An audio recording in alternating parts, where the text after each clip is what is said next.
Princess Peach Showtime's gameplay is entirely orchestrated by a single button. Pressing B initially allows Peach to use a sparkle attack, a simple, floaty, but promising solution to the threat of a villainous acting troupe ruining a bunch of theater productions. When aiming it well, it has the power to instantly kick out the intruders, shed some light on plain props and dim fixtures, and remedy the downcast of the supporting cast on stage. It's a cute gesture for someone once meant to be the theater-going fan to these plays. With them being on hiatus and hijacked under new management, you get to frolic around the set design like a stagehand and turn the cogwheels of the show to their rightful order. Upon reaching the play's sparkla podium though, the fan turns into the feature presentation. The B button now becomes the dial-up combo for Peach's sword to rid the kingdom of purple thorns and armies. It's now the move that lets you grapple objects and throw them at conniving criminals or gigantic spaceships. It's the key to initiate stealth section takedowns, diner dash cook-offs, and the power to point at things that look suspicious when everyone else in the room has too many manners to do so. It's a very idealist action game, one essential move per costume, predestined to resolve any conflict that comes ahead of it. Challenge here is less about experimenting, struggling, or surpassing expectations with your superpowers, but using them faithfully for their purpose, showing up and fulfilling the script with expert timing. Which, you could argue waters the game down into being one big collection of easy-peasy quick-time event minigames. And while Showtime does have those cliched quick-time event moments, timing the B button well does mainly apply to the moments when you're investigating these stages and the occasional auto-scrolling chase sections, where you're in control or in the heat of forward motion and gotta pull a move just right, like directing a stage actor to do their bit at the right space and time on set. Perfect time.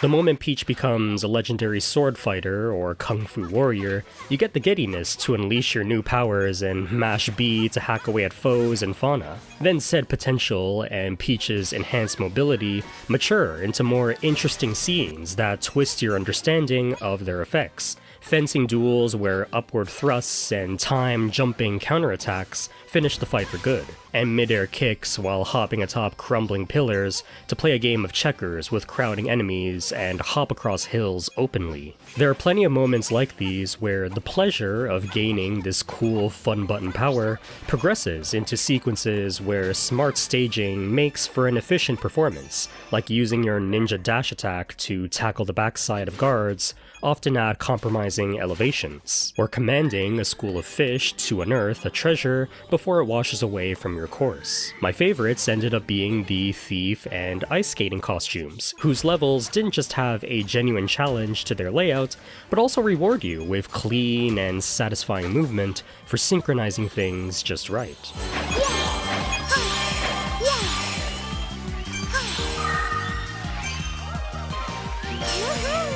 As a game throwing tons of variety on a simple control scheme, it's also fun to explore how the B button is treated with different input attitudes per costume. Mashing for combos, waiting to time presses for a flurry of consecutive parries, using the B button like a piping bag to decorate cakes with icing. I made fun of the detective costume earlier, and honestly, it's one of the more out-of-place gimmicks in the game, flipping the action-based variety of most of the costumes on offer here into a very different visual novel gameplay style, a contrast worth attempting, but one that does drag out and feel the most watered down than any other in this game. I do, however, like its treatment of the B button, the way you have to hold it down to lock your answer to a puzzle in, playing with the tension of knowing well that an incorrect guess will cost you a hit point for being reckless. But pretty much everyone who plays this game will star in the same sequence of gameplay events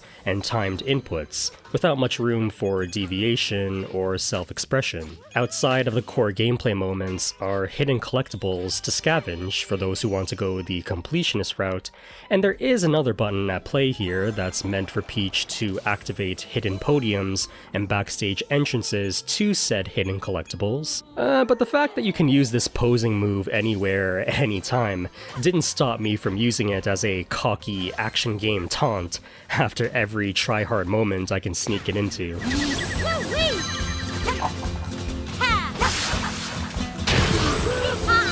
But most of the core game is about your dedication to sticking to the script, and if this were a game where Princess Peach left her castle and basked in the kinds of sandbox kingdoms that Mario typically acrobats around, with a teleprompter constantly dictating her gameplay in the distance, then yeah, that would feel pretty limiting and kinda insulting for a current year release. But the reality is, Princess Peach Showtime isn't Peach's big breakaway. It also isn't just a game with a theater aesthetic. It's literally an action game paying tribute to the legacy of popular action gaming principles and portraying it with the magic and closure of a classical stage play. So my expectations are kind of set in stone. I'm not hopping into these levels expecting the next best thing in the genre. I'm expecting an obsessive production about tropes and moments that I've seen dozens of times in the past, told like a memorializing passion project. Princess Peach Showtime's greatest strength as a product to me is being able to whisk me away on a theme park ride through all sorts of familiar action gameplay rhythms. Pretty much every mechanic and moment introduced here are tropes I've seen in plenty of games before, and in arguably more technical and interesting forms. But said moments are ready to wear and embody like a costume, and without much filler stopping you from getting to the good bits.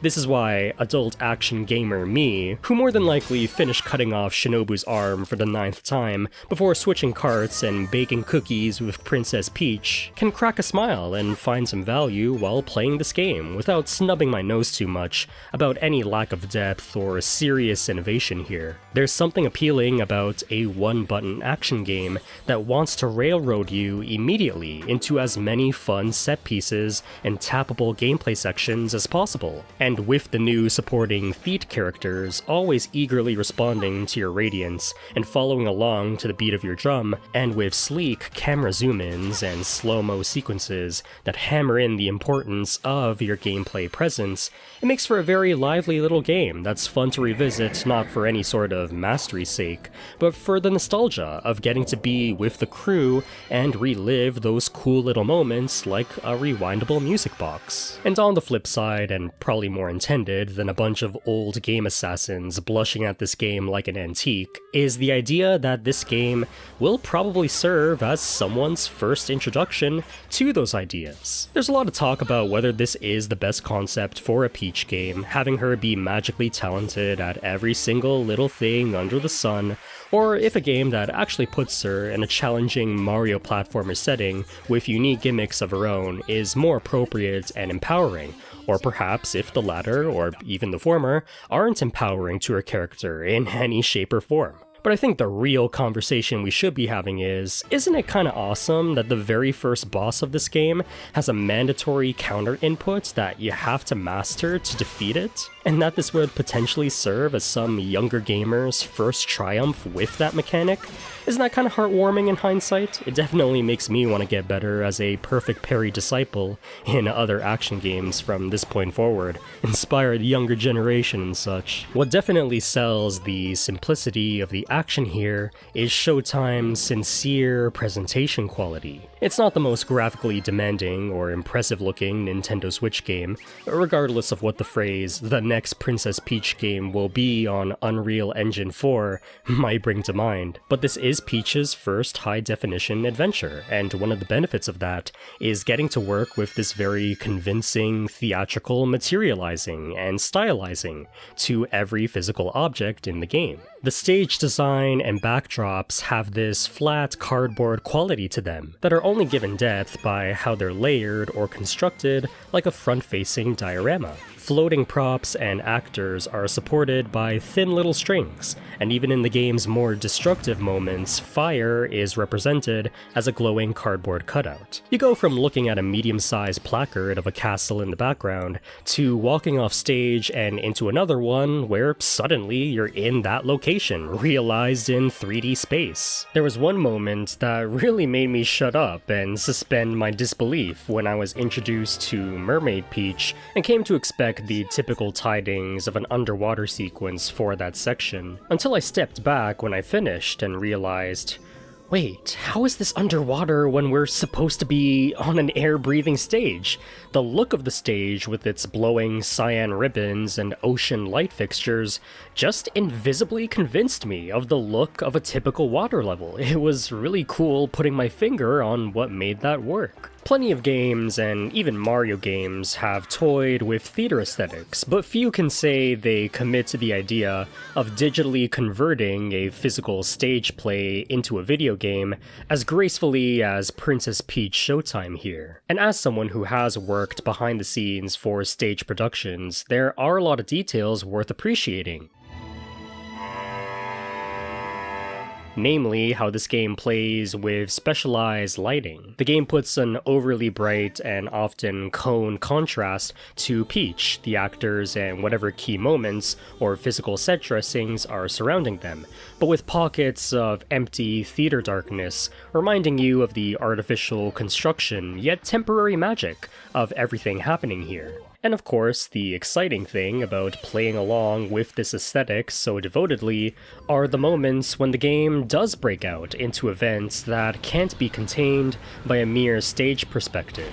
Dare I say, there are some sick moments in this game that I don't want to spoil because of how unexpectedly cool their execution is. That said, those are, just as I say they are, subversive moments in isolation for a game that mostly plays the theater angle straight, and that might be the main draw of this game for some. This is a very straightforward action game tribute, stripping down the essentials from the greats and not really trying to be one of them. The stakes here are gonna be as high as the level at which you can't recognize the tropes and story beats at play here. And while I'm not gonna be on the defense for games with easy difficulties or advocate for meat depth in an action game, I do think there were ways for Showtime to better hone in on its unique appeal as a one-button theater-based game. Every costume Peach owns has a solid 3-act progression to it. The first level of a costume has Peach start off on her own with her sparkle ability, getting a feel for the zone and recognizing the limits of only having that power, until finally transforming into the power suit she needs to resolve the rest of the play. Then Part 2 has her immediately back in the original costume, and facing a remixed variation of the theme from its initial level. Then the final episode has her rescuing and teaming up with the original actor of that play, for a cool cooperative sequence. But all these chapters, even the sequel ones, are played as straight as their first chapter, only really escalating in a narrative creative sense, and not so much a video game challenge one. I think the game could have done with one more encore chapter for each of these costumes, that maybe cranks the difficulty up a notch, or at least tries to break out of their comfy scripting to really test their mettle. I also think more could have been done with the opening chapters where you take control of Peach and her sparkle power, maybe demonstrate more moments where her enchanting ability isn't always enough to handle certain moments or batches of enemies, instead of having little victories turn into massive ones to further justify the importance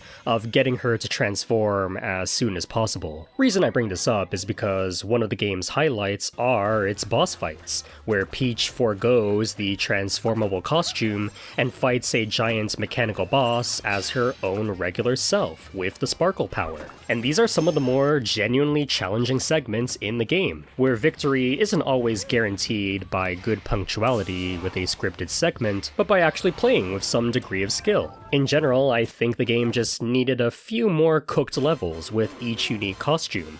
Keep the whimsical hand-holding that's there, but let go for maybe one little level each. I also find that the game's completion quest is a bit at odds with what the core gameplay is trying to accomplish. The main collectibles of this game are sparkle gems, and there are quite a number of them in each stage than your usual platformer thirds. Gems are rewarded in 3 different ways. 1, for perfecting something about the level design or the action, which are great. 2, for finding them in hidden areas or backstage levels, which are pretty standard collectathon affair and act more as a diversion from the game than a complement. And the third way is by playing the video game normally. Yes, the integral collectible needed for progression are sometimes just handed to you like candy. Almost makes you wonder what the point of even having a Mario 64 collectible quota for bosses was, if you're already destined by fate to have more than enough of the gems you need. And I think from that description alone, I'd say constraining gems to the reward of good action game habits and skills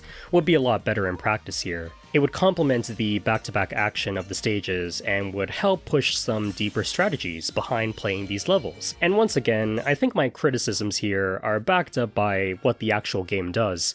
There's a post-game challenge with the great boss fights that asks you to fight them with some unique stipulations. Yet in the actual main levels, the post-game challenge is 3 more Easter eggs to find, adding on to the grocery list of hide-and-seek distractions.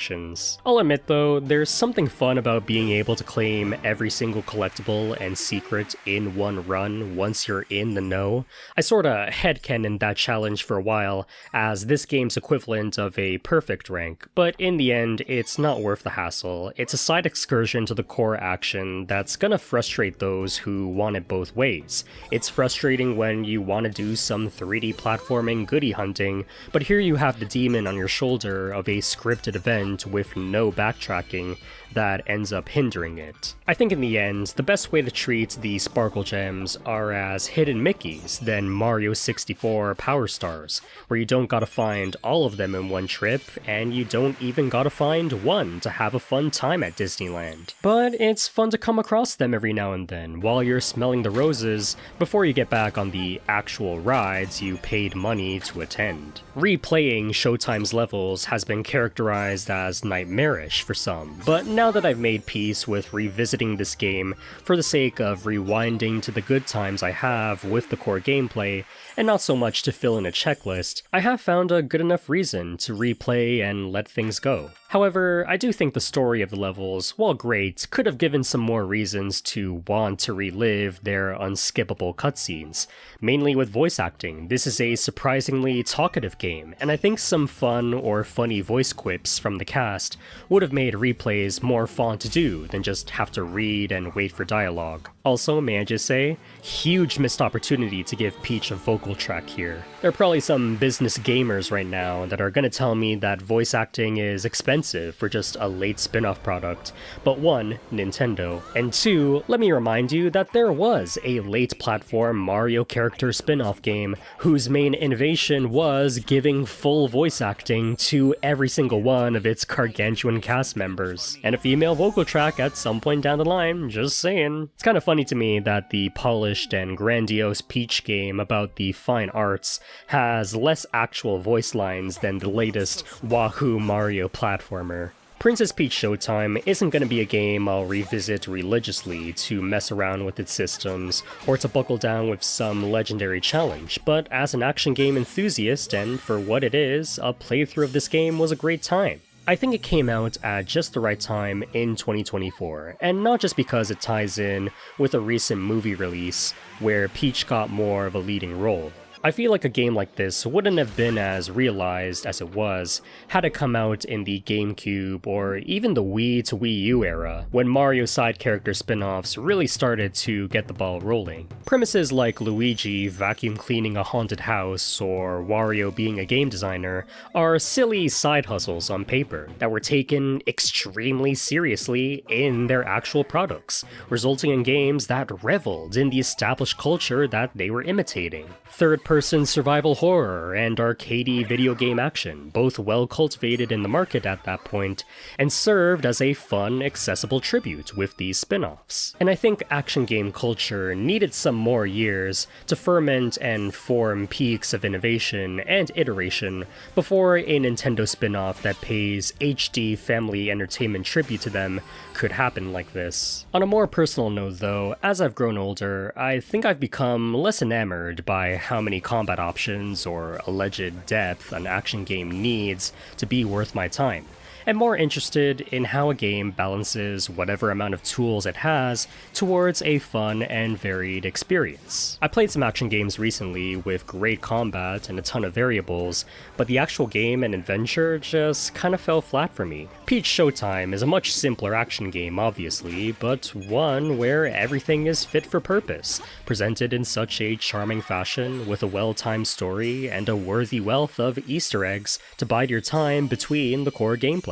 So my hot take is that a game like this ends up winning out a bit better to me than most new age action games that are quote-unquote deeper or trying to sell themselves as being the next DMC meta. That being said, I do recognize that this is the sort of hat trick you can get away with pulling off one and only one time. It's pretty well agreed that the next Peach game has some exciting potential that it can hopefully live up to. It's clear now that Peach is an enthusiast of the action genre, but hopefully we get to see her break out of the script and into some more amazing feats in the future.